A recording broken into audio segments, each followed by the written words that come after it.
ভালোবাসায় কি আছে, সুখ নাকি দুঃখ? যদি সুখ থাকে তাহলে মানুষ এত কাঁদে কেন? আর যদি দুঃখ থাকে তাহলে মানুষ ভালোবাসে কেন?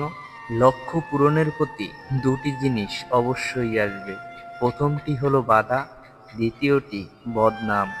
সময় বদলাতেও সময় লেগে যায়, কিন্তু মানুষ বদলাতে সময় লাগে না। ছেড়ে দেয়া ট্রেনের মতো আমাকে ছেড়ে দেয়া সেই তুমি কোনো এক স্টেশনে থামবে, সেদিন তুমি জানবে ফেলে আসা স্টেশনে ফিরে যাওয়া ঠিক কতটা কঠিন।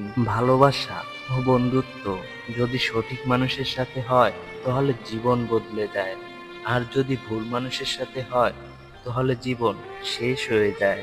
শত্রুর সাথে লড়াই করে জেতা যায়, কিন্তু ভাগ্যের সাথে লড়াই করে কখনোই জেতা যায় না। ভাগ্যে যা আছে তাই হবে।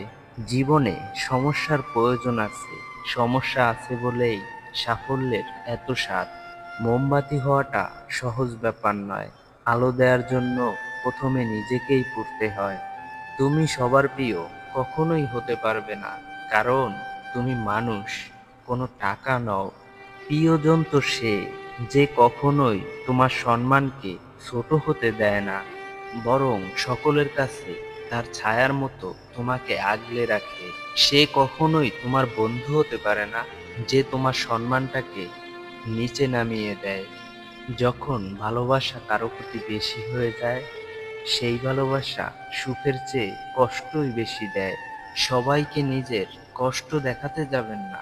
মনে রাখবেন, মলম সবার ঘরে না থাকলেও ছিটানোর জন্য লবণ সবার ঘরেই কিন্তু থাকে।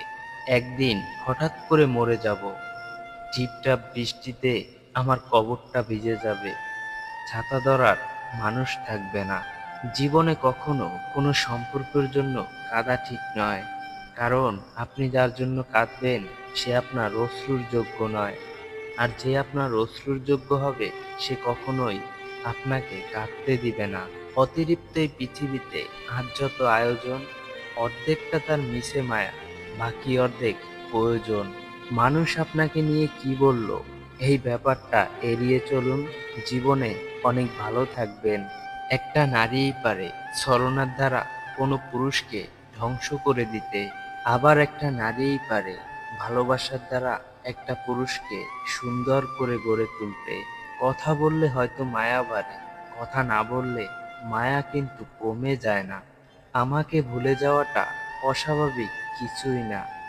মানুষ প্রয়োজন শেষ হয়ে গেলে সৃষ্টিকর্তাকেও তাই ভুলে যায়, আর আমি তো সাধারণ মানুষ।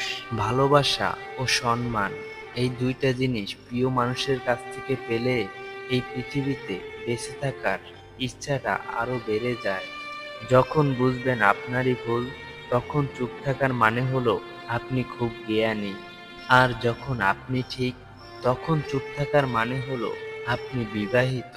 আপনাদের ভিতর হাজারো মিল থাকলেও ভুল বোঝাবুঝি হবেই। যতই ভুল বোঝাবুঝি হোক, সেটাকে মিটিয়ে নিতে হবে, কারণ সম্পর্কটা অনেক দামি।